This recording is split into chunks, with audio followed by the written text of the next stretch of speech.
মায়া পাখি লিখেছেন শফিক নহর। কুয়াশায় ঢাকা শহরের তারকাটার অদৃশ্য দেয়াল, কেউ ঢুকতে পারছে না শহরের তারকাটা ভেদ করে। কুয়াশা কোনো দেয়াল মানেনি, সে প্রকৃতির নিয়মে চলে। প্রকৃতিকে কখনো রোধ করা যায় না। ভালোবাসা, বিশ্বাস, অনুভূতি হচ্ছে প্রকৃতির অনুচ্ছেদ। তাকে কোনো নিয়ম দিয়ে আলাদা করতে পারবে না কেউ। ভৌগোলিকভাবে তুমি আমার থেকে দূরে থাকলেও বাতাসের সঙ্গে, সুর সঙ্গে তোমার শরীরের ঘ্রাণ ভেসে আসে আমার নাকের ডগায়। তুমি একদিন যোগাযোগ না করলে আমার ভিতরে জমা হয় অভিমানের চাপা এক দেয়াল। দীর্ঘ একাকিত্বের ভিতর ডুবে থাকি তোমার পুরনো স্মৃতিচারণ মনে করে। এই সুখই আমার পরম প্রাপ্তি। তুমি জানতে চাও অথচ আমি জানাতে পারি না। এটা আমার অপারগতা। জানি বিশ্বাস করতে কষ্ট হবে, নিজের কাছেই কখনো কখনো বিশ্বাস হয় না।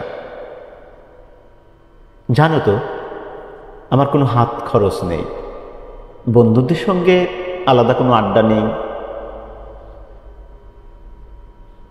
শূন্য পকেট। তাই বন্ধুরা আমার থেকে একটু দূরেই থাকে। এক ধরনের বিষণ্ণ স্বরে কারো কারো চা প্রস্তাব ফিরিয়ে দিতে হয়।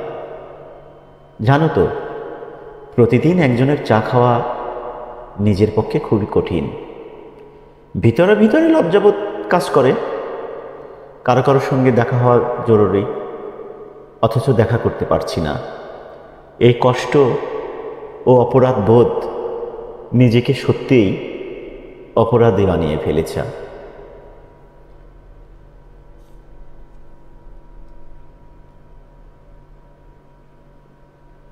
তোমাকে সব বলি, এসব শুনে আবার মন খারাপ করো না। উন্মুক্ত আকাশে সে উড়ে বেড়াবে। তার একটি নীল আকাশ প্রয়োজন। পাহাড় দেখার শখ অনেক দিনের, অথচ তোমাকে চিঠি লিখলাম। দীর্ঘ একাকিত্বের বেদনা ভরা এই চিঠি। পোস্ট অফিসের ডাক পিয়ন তোমার নাম ভুল করে আমার দেয়া চিঠিও অন্য ঠিকানায় বিলি করে দেবে। তুমি অভিমান বুকে চেপে আমাকে অভিযোগ করবে, নিষ্ঠুর, পাষাণ, হৃদয়হীন মানুষটি আমাকে সহজে ভুলে গেল। লিখেছিলাম, নিজের যত্ন নিও, নিয়ম করে ওষুধ খেয়ে নিও, সময় করে খাবার খাবে। তোমার চুলগুলো বড্ড এলোমেলো থাকে। নিয়ম করে শ্যাম্পু দেবে, চুলে তেল নেবে প্রতিনিয়ত। আজকাল নিজের যত্ন নিচ্ছ না একেবারে, এটা কিন্তু ঠিক না। আমি কিন্তু খুব রাগ করব। জানি আমার এই কথা শুনে তুমি একটু মুচকি হাসবে, চাপা স্বরে বলবে, তোমার না আজকাল যে ছেলে মানুষই শুরু করেছ। আমি সব জানি,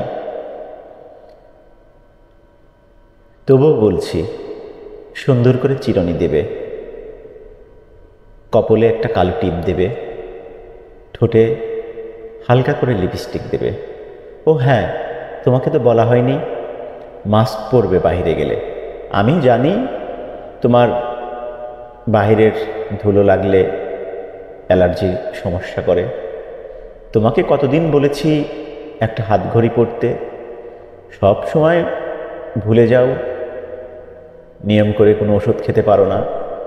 জানি তুমি মনে মনে আমার উপর রাগ করেছ ভীষণ। কাছে থাকলে নিশ্চয়ই আমার নাক ধরতে। তোমার উদার মুক্ত হৃদয় আমাকে শিশু বালকের মতো প্রেমে মশগুল করে রাখে। তোমার হাতের নরম স্পর্শ আমাকে শিহরিত করে সত্যিই। সেদিনের দুপুরবেলায় তোমার পায়ের আঙুল ধরে টান দিতেই ফট্টুস করে একটা শব্দ হলো। মনে মনে ভেবেছিলাম, এই বুঝি তোমার পায়ের আঙুল ভেঙে গেল। তুমি মৃদু হেসে বললে, এই পায়ের আঙুলগুলো ফুটিয়ে দেবে? তোমার আহ্লাদি ঢং উপেক্ষিত করতে পারি কি? তুমি যে আমার শত জনমের সাধনা। তোমার হাত সেদিন কেমন যেন একটু স্পর্শ করতেই মনে হলো তোমার হাতে মেহেদি পড়লে খুব মানাবে। বলেছিলাম তুমি শিশু বালিকার মতো হাতে মেহেদি পরে আমার সামনে এলে।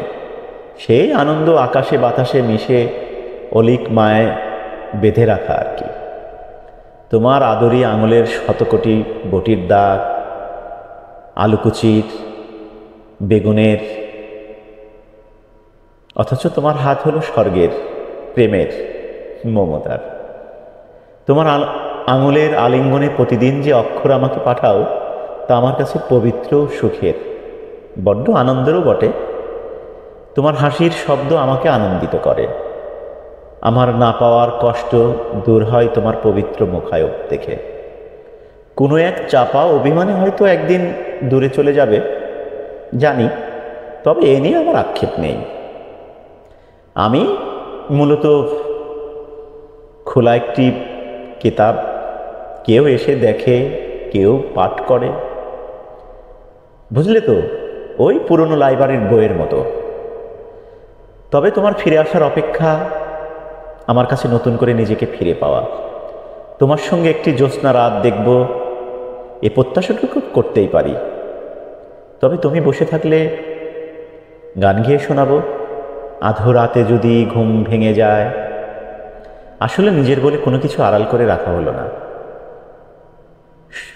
সব তোমাকে বলে দিলাম। ভালো থেকো।